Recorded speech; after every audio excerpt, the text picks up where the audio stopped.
Hello student. आज हम लोग आए हैं फिर से एक नया टॉपिक लेकर और इस टॉपिक का नाम है ऑब्जेक्टिव ऑफ बिजनेस। चलिए सबसे पहले बात करते हैं ऑब्जेक्टिव का मतलब क्या होता है। तो देखिए, बिजनेस करने का उद्देश्य, हम बाबू बिजनेस जो करते हैं तो हर लोगों का कुछ ना कुछ उद्देश्य होता है। ठीक उसी प्रकार से बिजनेस का भी अपना उद्देश्य होता है। तो आइए सबसे पहले हम बात करते हैं बिजनेस का उद्देश्य क्या है। तो देखिए, बिजनेस का जो सबसे पहला उद्देश्य होता है, जो ऑर्गेनाइजेशन के बारे में सोचे। फिर दूसरा होता है, जब ऑर्गेनाइजेशन के बारे में हो गया तब ये समाज के बारे में सोचेगा। और जब समाज के बारे में सोच लिया तब वहां पे काम करने वाले जो लोग होते हैं, पर्सोनल होते हैं, उसके बारे में सोचेगा। यानी ये तीन ऑब्जेक्टिव बिजनेस का मेन ऑब्जेक्टिव होता है। वैसे तो जिस तरह का बिजनेस होगा उस तरह का ऑब्जेक्टिव होगा। समझ गए ना? जितना बड़ा बिजनेस उतना ज्यादा ऑब्जेक्टिव। ऑब्जेक्टिव कई प्रकार के हो सकते हैं, लेकिन ये मेन रूप से तीन प्रकार के ऑब्जेक्टिव होते हैं जो हम लोग डिस्कस करने वाले हैं। बाबू, ऑर्गेनाइजेशनल ऑब्जेक्टिव में देखिएगा, ऑर्गेनाइजेशनल ऑब्जेक्टिव को हम लोग इकोनॉमिक ऑब्जेक्टिव भी बोलते हैं। ये बिजनेस का इकोनॉमिक ऑब्जेक्टिव भी होता है, समझे? ये बिजनेस का इकोनॉमिक ऑब्जेक्टिव भी होता है। तो देखेंगे इसमें ऑर्डर जो है फर्स्ट, सेकंड, थर्ड है।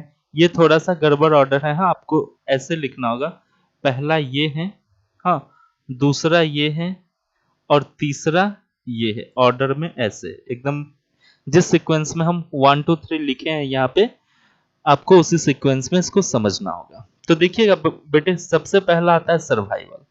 तो मान लीजिए कि आज जैसे कि जियो कंपनी मार्केट में लॉन्च किया था, तो हर चीज क्या कर रहा था, ये फ्री में रिचार्ज दे रहा था, है ना? मतलब 1 साल का रिचार्ज ये तो लगभग फ्री में दिया लोगों को।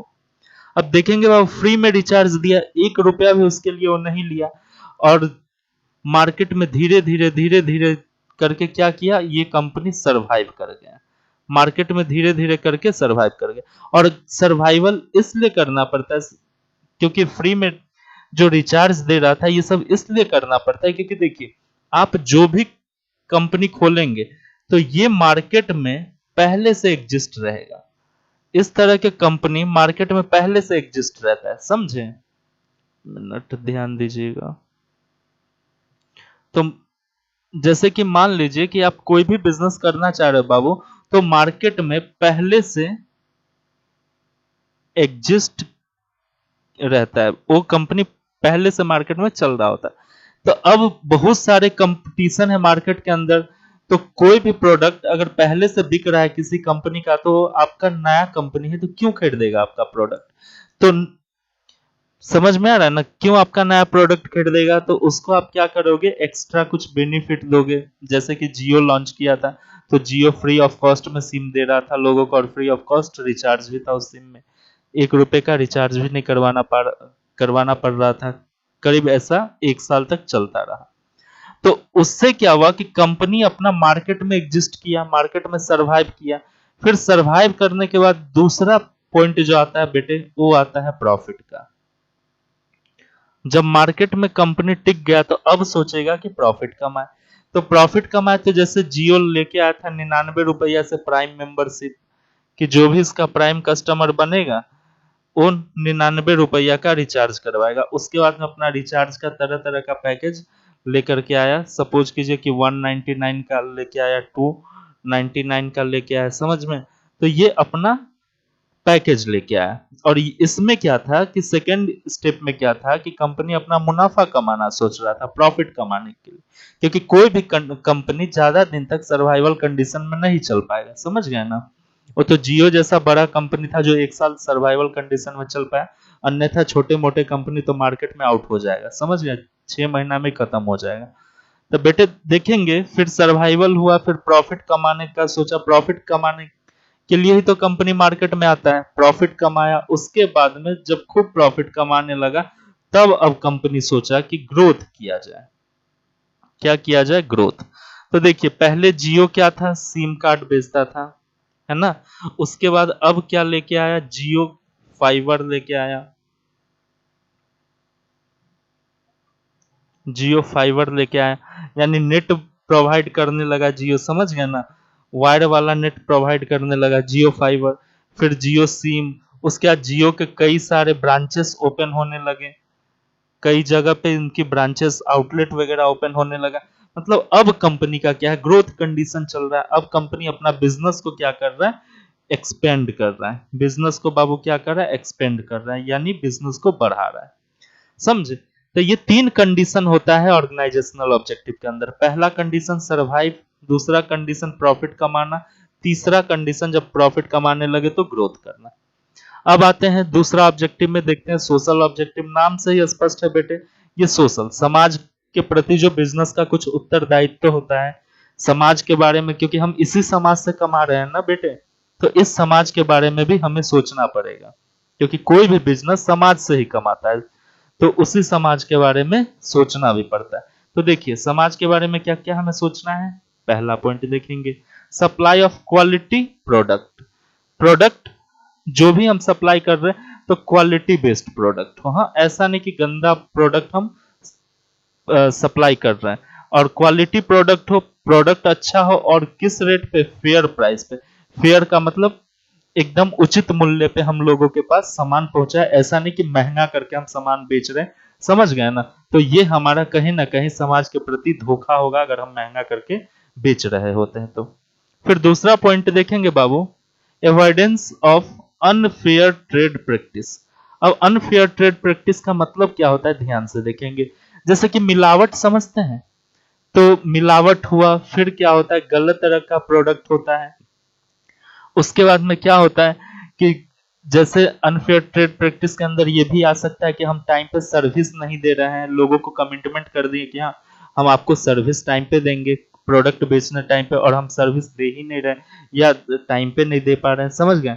फिर मिलावटी वाला प्रोडक्ट हम मार्केट में बेच रहे हैं, कुछ हजार्डियस गुड्स बेच रहे हैं जिससे समाज में खाने के बाद लोगों के स्वास्थ्य पे असर पड़ रहा है। समझ गए? तो ऐसे वस्तु को, ऐसे गुड्स को प्रोड्यूस करने से हमें बचना है। तो क्या लिखा हुआ है दूसरा, कि avoidance of unfair trade practice, यानी हमें गलत तरह का सामान नहीं बनाना है, गलत तरह के वस्तु का उत्पादन नहीं करना है, मिलावट नहीं करना है। सेकेंड ऑब्जेक्टिव ये था सोशल ऑब्जेक्टिव में। थर्ड देखेंगे बाबू, जनरेशन ऑफ एम्प्लॉयमेंट अपॉर्चुनिटी, क्योंकि हम इसी समाज से ना कमा रहे हैं, तो अगर इस समाज से हम कमा रहे तो यहाँ पे जो लोकल पर्सन्स होंगे, हमारे जो आसपास में होंगे, सपोज करो कि हमारा कंपनी दिल्ली के अंदर है, तो अब दिल्ली वासियों के लिए हमें क्या है, जॉब की भी तो वैकेंसीज लानी पड़ेंगे ना। दिल्ली के अंदर अगर हम दिल्ली के लोगों को सामान बेच रहे हैं, या इंडिया में हर जगह सप्लाई दे रहे गुड्स का, इंडिया में हर जगह हमारा कस्टमर है, तो हम क्या करें बेटे, हमें जॉब की वैकेंसीज में निकालनी पड़ेंगी। हर कोई मेरा वस्तु ले रहा है तो हमें जॉब प्रोवाइड कराना पड़ेगा, लोगों को एम्प्लॉयमेंट के अवसर देनी पड़ेंगे। समझ में आ रहा है?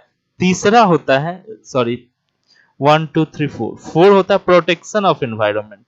अगर हम कुछ गुड्स प्रोड्यूस कर रहे हैं तो एनवायरनमेंट को ध्यान में रख के हमें प्रोड्यूस करना पड़ेगा। अब ऐसा नहीं कि हम कोई गुड्स प्रोड्यूस कर रहे जिससे पॉल्यूशन अगर हो रहा है तो समझिए ये गलत बात है। तो पॉल्यूशन कंट्रोल के बारे में भी हमें सोचना है, जैसे कि साउंड पॉल्यूशन ना हो, वाटर पॉल्यूशन ना हो, विंड पॉल्यूशन ना हो। समझ गया ना? तो इस प्रकार के कई सारे पॉल्यूशंस होते हैं, तो उन पॉल्यूशंस को कंट्रोल करते हुए आपको किसी भी गुड्स का प्रोडक्शन करना है और आपको बिजनेस करना है। मतलब समझिए ना, इको फ्रेंडली होना चाहिए आपका बिजनेस। कम्युनिटी सर्विस का मतलब होता है कि अगर हम बिजनेस कर रहे हैं तो हमें कुछ कुछ डोनेट भी करना पड़ेगा। जैसे कि मान लीजिए कोई अस्पताल है, वहां पे जाके हम क्या किए बाबू, हॉस्पिटल में कोई बेड बनवा दिए। समझ में आ रहा है? उसके बाद में अनाथालय में जाके कुछ हम डोनेट कर दिए, वृद्ध आश्रम, ओल्ड एज होम में जाके हम कुछ डोनेट कर दिए। तो यही होता है समाज के प्रति उत्तरदायित्व, तो होता है कि अगर इस समाज से हम कमा रहे हैं तो हम अपने कमाए हुए धन, अपने बचाए हुए धन में से कुछ धन हम समाज के कल्याण में लगा दे, कम्युनिटी सर्विस में लगा दे। समझ? फिर देखते हैं वेलफेयर ऑफ एम्प्लॉय। एम्प्लॉय के कल्याण के बारे में सोचना, जो भी मेरे कंपनी में काम कर रहा है उनका कैसे कल्याण होगा, उनके बारे में भी सोचना हमारा कर्तव्य है। उसके बाद पर्सोनल ऑब्जेक्टिव देखते हैं, जो भी एम्प्लॉय होते हैं कंपनी के अंदर, उनका उनके बारे में कंपनी का क्या ऑब्जेक्टिव होता है, उनके प्रति कंपनी का क्या ऑब्जेक्टिव होता है वो देखते हैं। तो पहला है good and healthy working condition. अब लोग जहां पे काम कर रहा होता है, सपोज करो ये फैक्ट्री है, यहाँ पे फैक्ट्री या कंपनी में काम कर रहा है, तो यहाँ क्या होना चाहिए बाबू, प्रॉपर वेंटिलेशन का फैसिलिटी होना चाहिए, प्रॉपर वेंटिलेशन का फैसिलिटी होना चाहिए। उसके बाद क्लीन होना चाहिए जगह जहां पे काम कर रहा है। उसके बाद में क्या होना चाहिए, अगर गर्मी ज्यादा है तो एयर कंडीशन की व्यवस्था होनी चाहिए, प्रॉपर लाइटिंग होनी चाहिए, प्रॉपर लाइटिंग की व्यवस्था होनी चाहिए, ETC। यानी जहां पे लोग काम कर रहा है बेटे, वहां पे good condition, good working condition होना चाहिए। अगर हर चीज सही से रहेगा तभी एम्प्लॉय को काम करने में मन लगेगा, तभी वो अपना 100% एफर्ट दे पाएगा, अन्यथा नहीं दे पाएगा। फिर बेटे हम बात करते हैं कॉम्पिटिटिव सैलरी। अब एम्प्लॉय से आप जितना काम लेंगे ना, उसके हिसाब से उसे सैलरी भी मिलनी चाहिए। समझ में आ रहा है ना। अब पता चलता है कि आप एम्प्लॉय से 15 आवर्स का काम लेते हो, 15 आवर्स काम लेते हो और बदले में 7,000 रुपीज पर मंथ उसको देते हो, तो ये कहीं से भी जस्टिफाई नहीं है कि 15 घंटा काम करवाए और 7,000 रुपये महीने का दे। कंपिटेटिव सैलरी मिलना चाहिए बेटे, जितना वो काम करता है उसके हिसाब से उचित सैलरी उसको मिलना चाहिए। पर्सोनल का ग्रोथ, पर्सोनल मतलब एम्प्लॉय का कैसे ग्रोथ होना चाहिए, तो उसको मोटिवेशन, टाइम टाइम पे मोटिवेशन देना चाहिए। फिर क्या है, ट्रेनिंग देना चाहिए, ट्रेनिंग प्रोवाइड करवाना चाहिए। समझ गए ना। तो बेटे ये देखिए, मोटिवेशन हुआ, ट्रेनिंग हुआ, इन सब के कारण से क्या होता है कि पर्सनल का ग्रोथ होता है, उसके क्वालिटी में ग्रोथ होती है। समझ गए। तो वो मन लगा के काम भी करता है और अच्छे तरीका से काम भी करता है। अब कोई जॉब सिक्योरिटी, जॉब सिक्योरिटी क्या बताता है कि अगर किसी कंपनी में कोई एम्प्लॉय काम कर रहा है, सपोज करो ये एम्प्लॉय काम कर रहा है, तो ये कैसे काम करेगा भैया, इसको तो कुछ सिक्योरिटी मिलना चाहिए ना जॉब के प्रति, नहीं तो कभी भी कंपनी हटा सकता है इसको। समझ में आया। तो ये बंदा काम करने से पहले ये सोचेगा कि जिस कंपनी में हम काम कर रहे हैं क्या वहां पे जॉब सिक्योरिटी है, तो वो जॉब सिक्योरिटी के बारे में भी सोचेगा। समझ में आ रहा है। तो कंपनी को ये भी एश्योरेंस देना चाहिए कि हाँ आपका जॉब सिक्योर है। Financial and non financial incentive. अब फिनेंशियल इंसेंटिव का मतलब क्या होता है कि अगर कोई बंदा मन लगा के काम किया है या कोई टारगेट को अचीव किया है, तो हो सकता है उसे कुछ रिवार्ड मिले मनी के टर्म में, मनी के टर्म में कुछ रिवार्ड मिले।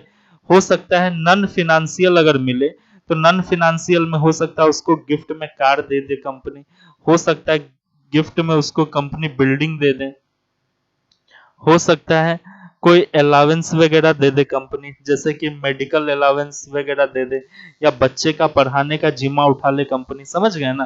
तो ये होता है, देखिए ये मॉनेटरी टर्म में अगर मिलता है तो फिनेंशियल इंसेंटिव हुआ, अगर monetary other than monetary term में मिलता है तो फिर उसको हम बोलते हैं नॉन फिनेंशियल इंसेंटिव।